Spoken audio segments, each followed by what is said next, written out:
आनंदी ही मालिका खूपच अशा सुंदर वळणावर आलेली आपल्याला पाहायला मिळणार आहे बरं का प्रेक्षकांनो. आणि आपल्या आनंदी या मालिकेमध्ये आपला हा मालक साहेब आता आनंदीची छानपैकी अशी माफी मागताना आपल्याला पाहायला मिळणार आहे. आणि शिवाय आपले मालक साहेब हे धनश्री जेव्हा आनंदीसोबत अत्यंत वाईट कृत्य करत असते आणि तिला असे घाणेरडे बोल सुनावत असते, तेव्हा नेमके आपले मालक साहेब ते ऐकतात आणि इकडे धनश्रीची जागा धनश्रीला दाखवून देताना आता आपल्याला पाहायला मिळणार आहे.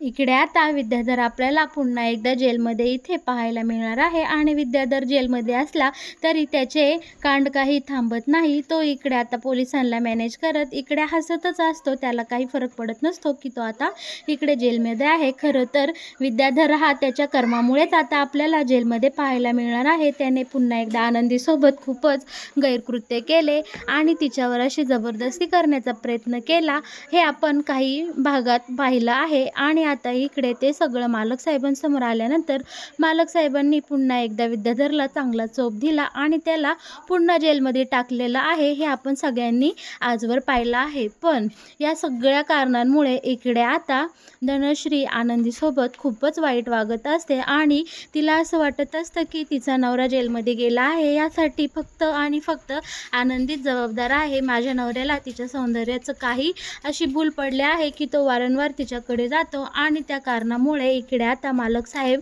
त्याच्यासोबत असे वागतात आणि पुन्हा जेलमध्ये विद्याधरला टाकतात. पण या सगळ्यामध्ये खरं तर आनंदीची काही चूक नसते. सगळी जी काही चूक असते ती सगळी विद्याधरची असते. पण इकडे ही धनश्री नवऱ्याच्या प्रेमामध्ये इतकी आंधळी झालेली असते की ती फक्त जे काही घडलं या सगळ्याला आनंदीलाच दोष देत असते आणि म्हणत असते की या आनंदीमुळे माझा संसार हा उद्ध्वस्त झाला आहे आणि माझा संसार उद्ध्वस्त करणाऱ्या मुलीला मी कधीही सुखाने जगून देणार नाही आणि तिचा संसारही मी आता इथून पुढे कधी सुखाने होऊन देणार नाही, असं सगळं इकडे आता धनश्रीने मनात बसवून घेतलेलं असतं.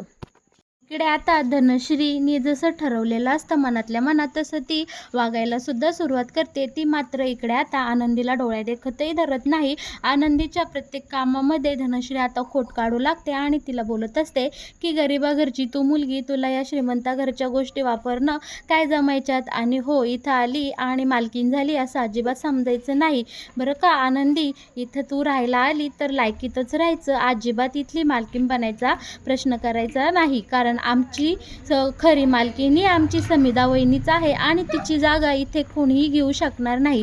तू काल आली आणि उगाचच तिखट झाली असं कसलाही प्रकार आम्ही इथे सहन करणार नाही. आणि या सगळ्याला इकडे आता शिल्पाताईसुद्धा खूपच दुजारा देत असतात, कारण शिल्पाताईंना सुद्धा गरिबा घरची माणसं अजिबात आवडत नसतात आणि आपली आनंदी ही एक गरिबा घरची मुलगी असते. त्यामुळे इकडे ह्या दोघीही मिळून इकडे खूपच आनंदीचा छळ करू लागलेले असतात आणि आनंदीकडनं सगळी घरातली बारीक सारीक कामं एकदम फरशी पुसणं, स्वयंपाक करणं, भांडी घासणं म्हणजे जी काही नोकरांची कामं असतात ती सगळी इकडे आता शिल्पाताई आणि ही धनश्री आपल्या आनंदीकडनं करून घेत असते. आणि आनंदी मात्र सगळ्यांचं वागणं हे तिच्या संस्कार जपण्यासाठी एकदम मनाव न घेता सगळ्यांसाठी इकडे ती सगळी कामं आपलं समजून आपलं घर समजून करत असते आणि तिच्या मनात काही बारीक मोठा असा दुजाभाव नसतो. त्यामुळं नोकरांची कामंसुद्धा इकडे आनंदी एकदम आनंदाने करू लागत असते. पण या सगळ्यामध्ये आपल्या आनंदीला अजिबात दिसत नसतं, त्यामुळे तिची खूपच काही ठिकाणी फजिती होत असते. पण या दोघी जणी मात्र म्हणजे शिल्पाताई आणि धनश्री या फक्त आनंदीच्या चुका काढण्यासाठीच आजूबाजूला तिच्या फिरत असतात आणि तिच्या प्रत्येक कामामध्ये अनेक प्रकारची संकटं आणत असतात. पण या सगळ्या संकटांवर मात करत आपली आनंदी मात्र नेहमीच हसतमुख आणि आनंदी राहत असते. या सगळ्याचा देखील या धनश्रीला खूपच त्रास होत असतो, कारण या आनंदीमुळे आता तिचा नवरा जेलमध्ये असतो आणि इकडे धनश्रीच्या आयुष्यात खूपच एकटेपणा आलेला असतो. म्हणून ही त्या सगळ्याचा बदला घेण्यासाठी फक्त आनंदीला कसा त्रास होईल या सगळ्या गोष्टींकडे लक्ष देत असते. एक दिवस मात्र धनश्री ठरवते की या आनंदीच्या या सौंदर्यावरच माझा नवरा फसला आहे ना, आता हिचा हा सुंदर चेहराच मी नाहीसा करणार आहे. बघूयात तरी अजून किती सुंदर दिसती, हिला तर डोळे नाहीच आहे, पण एकदा का हिचा हा सुंदर चेहरा नाहीसा झाला की माझा नवरा हा माझ्याकडे पुन्हा एकदा परत येईन आणि आमचा सुखाचा संसार होईल. असा एवढा मोठा घाणेरडा प्लॅन करून आता इकडे इकडे धनश्री आपल्या आनंदीला त्रास देण्यासाठी पुन्हा एक नवीन षडयंत्र रचते. पण आपली आनंदी खूपच हुशार असते. जरी तिला दिसत नसलं तरी तिला सगळ्या गोष्टीचा सुगंध आणि प्रत्येक गोष्टीचं ज्ञान हे आनंदीला आपल्या इतर माणसांपेक्षा जास्तच असतं. त्यामुळे इकडे आता ह्या धनश्रीचा प्लॅन फसताना आपल्याला पाहायला मिळणार आहे. परंतु या सगळ्यामध्ये एक चांगली गोष्ट अशी होते, ती म्हणजे इकडे आता धनश्री ही आनंदीला छान अशा गरमागरम पुऱ्या करायला सांगते आणि म्हणते, मला आज ना पुरी भाजी खाऊशी वाटत आहे, तू पटकन गरम गरम माझ्यासाठी पुऱ्या तळायला घे. आणि इकडे मात्र आनंदी आपली धनश्री सख्खी जाऊ आहे आणि आपल्या जावसाठी पुऱ्या तळण्यासाठी इकडे आनंदीला खूपच आनंद होतो. कारण इकडे धनश्री ही आनंदीसोबत पहिल्यांदा असं काहीतरी गोड बोललेली असते आणि इकडे धनश्रीच्या मनात असं असतं की जेव्हा आनंदी पुऱ्या तळायला जाईल तेव्हा मी आनंदीला धक्का देईल आणि जेणेकरून आनंदीचा चेहरा इकडे जळून जाईल.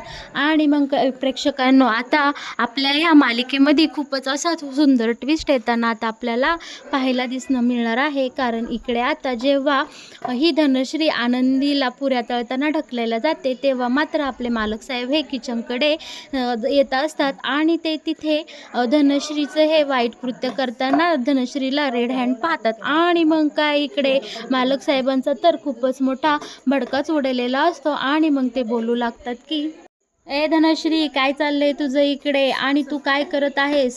तेव्हा इकडे आता आनंदी डचकते आणि म्हणते, मालक साहेब इथे काय करताय?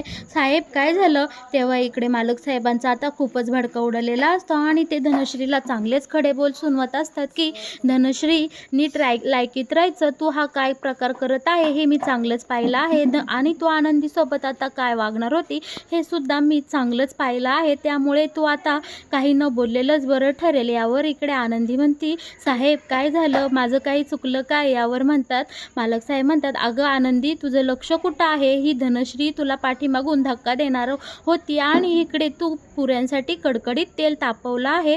तुझं लक्ष कुठं आहे? आता इथे केवढा मोठा अनर्थ घडला असता, तुला याची कल्पना सुद्धा नाहीये. इकडे आता मालक साहेब हे खूपच असे आनंदीवर सुद्धा भडकताना आपल्याला पाहायला मिळणार आहे. कारण त्यांचं आता नाही म्हणलं तरी आनंदी ही त्यांची लग्नाची बायको असते आणि किती नाही म्हणलं तरी एका नवऱ्याचा आपल्या बायकोवर बरं सोबत राहिल्याने प्रेम तयार होतच. तेव्हा इकडे आता मालक साहेब धनश्रीला बोलू लागतात की, धनश्री, तुझ्याकडनं ही अपेक्षा नव्हती, तू आता आनंदीसोबत असं का वागत होती? तेव्हा इकडे धनश्री बोलू लागते की, साहेब भाऊजी, खरं म्हणलं तर तुम्ही मला हे नाही विचारलं तर बरं होईन. या आनंदी ह्या कारस्थानी मुलीमुळे आज माझा नवरा तिकडे गजाआड आहे आणि या गोष्टीचं मला खूपच असं वाईट वाटत आहे. कारण ह्या मुलीमुळे आज माझ्या नवरा बायकोच्या नात्यामध्ये आमच्यामध्ये एक असा दुरावा आलेला आहे की आम्ही आमचा संसारसुद्धा पुढं नीट ढकलू शकत नाही आणि या मुलीमुळेच मला आज हा दिवस पाहायला मिळाला आहे आणि माझ्या आयुष्यात खूपच एकांटिकीपणा आलेला आहे. हिच्या सौंदर्यावर माझा नवरा वारंवार भुलत आहे आणि त्यामुळं आता मला ही गोष्ट सहन होत नाही आणि म्हणून मी एक निर्णय घेतला की मी आता या आनंदीचा हे सौंदर्यच नाहीसं करणार आणि तिचं हे सौंदर्य नाहीसं झालं की माझा नवरा माझ्याकडे परत येईन आणि आमचा सुखाचा संसार होईल. या सगळ्या विचाराने मी ह्या खालच्या थराला आज गेलेले आहे.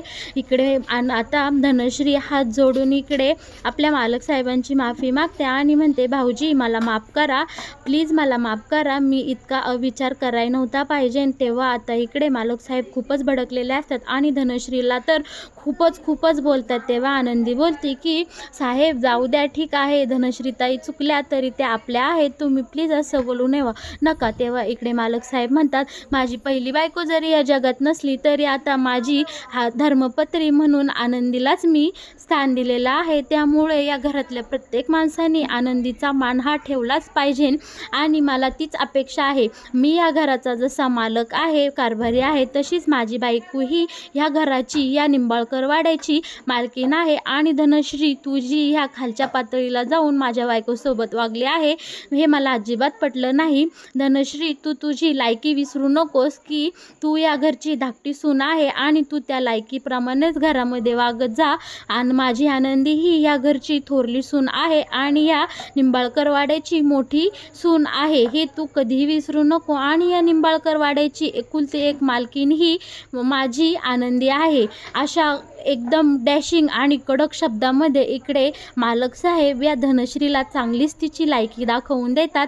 आणि इकडे मात्र आता धनश्रीला तिच्या चुकीचा अजिबात पस्तावा झालेला नसतो. ती उलट आणखीहीच आपल्या निरागस आनंदीचा रागराग करू लागलेली असते ती. आणि अजूनच ती कारस्थानी वृत्तीने आता आनंदीसोबत वागताना आपल्याला दिसणार आहे बरं का प्रेक्षकांनो. इकडे आनंदी मात्र आता खूपच घाबरलेली असते, कारण आनंदीला अजिबात काही दिसत नसतं आणि हे सगळेजण तिच्या संग एवढं वाईट वागत असतात तरी सुद्धा ती आपल्या मालक साहेबांना यातला एक शब्दही कळून देत नाही. पण आता मनोमन मात्र आनंदी इकडे खूपच घाबरलेली असते आणि मनातून ती खूपच खचून गेलेली असते की माझी काहीही चूक नसताना सगळेजण माझ्या संग असं वाईट वागतात आणि ती आता खूपच दुखावलेली असते. पण इकडे मालक साहेब आनंदीला एका जागी बसवतात आणि पाण्याचा ग्लास प्यायला देतात आणि म्हणतात की आनंदी पाणी पिऊन घे, मला तुझ्यासोबत एक महत्त्वाची गोष्ट बोलायची आहे.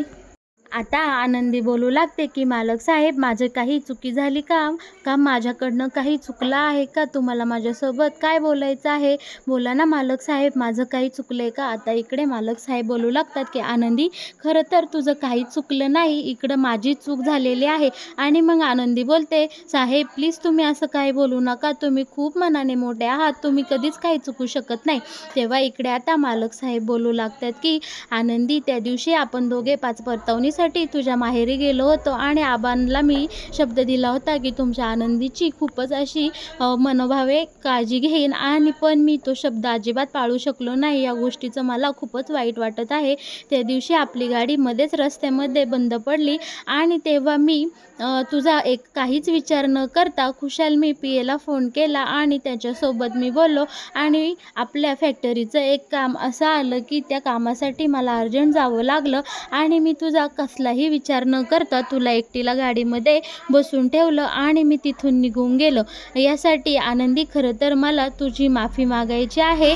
पण इकडे आनंदी म्हणती, मालक साहेब त्यात एवढं काय, असं तुम्ही खरंच बोलू नका प्लीज, तुम्ही मनाने खूप चांगले आहात, खूप मोठे आहात, तुम्ही माझ्या गरिबाच्या घरी म्हणजे माझ्या माहेरी आलात आणि तिथले 4 घास आनंदाने खाल्ले, हेच माझ्यासाठी खूप मोठी गोष्ट आहे.